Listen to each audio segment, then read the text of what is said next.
Welcome to MJ channel. இன்றைக்கி நம்ம சேனலில் பார்த்தீங்கன்னா மைவி3 ஆட் நிறுவனத்தில் நடந்த ஸ்கேமை பற்றி தான் பார்க்க போகிறோம். அது மட்டும் இல்லாமல் இப்போ ரீசெண்டாக ஒரு நியூஸ் ஒன்று வெளிவந்திருக்குது. ஸோ அந்த நியூஸ் பார்த்தீங்கன்னா ரொம்பவே சேடான நியூஸாக தான் வெளியே வந்திருக்குது.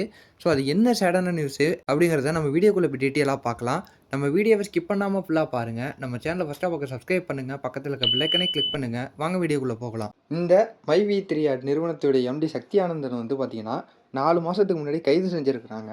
ஸோ இந்த மைவி3 ஆடு இந்த ஆடு பார்க்குறது மூலிமா பார்த்தீங்கன்னா, மக்களுக்கு வந்து பார்த்தீங்கன்னா, ஒரு ரெவன்யூ வந்து குடுத்துக்கிட்டு இருந்தாங்க. ஒரு லாபத்தில ஒரு பங்கு மாரி குடுத்துக்கிட்டு இருந்தாங்க.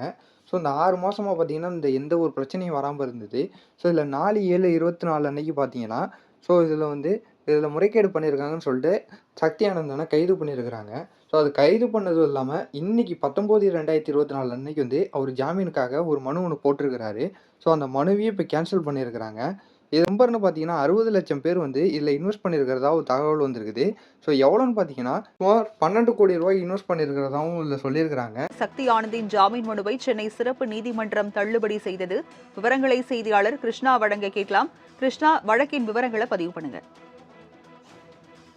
மைவி3 ஆட் செயலியில் வீடியோ பார்த்தால் ரூபாய் 5 முதல் ரூபாய் 1,500 வரை வரக்கூடும் என்று வாடிக்கையாளர்களிடம் மோசடி செய்ததாக கோவை சைபர் கிரைம் போலீசாரால் புகார் அளிக்கப்பட்டது.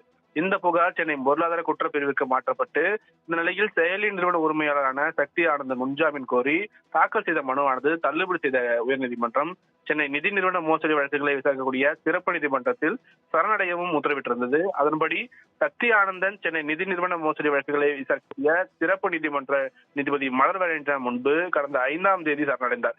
இவரை ஜூலை 19ஆம் தேதி வரை நீதிமன்ற காவலில் சிறையில் அடைக்க நீதிபதி உத்தரவிட்டிருந்தார்.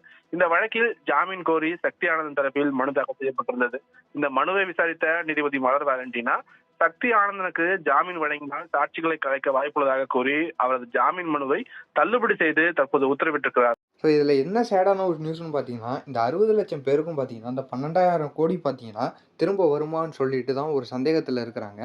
இது ரொம்பவே ஒரு சேடான ஒரு நியூஸாக தான் இருக்குது.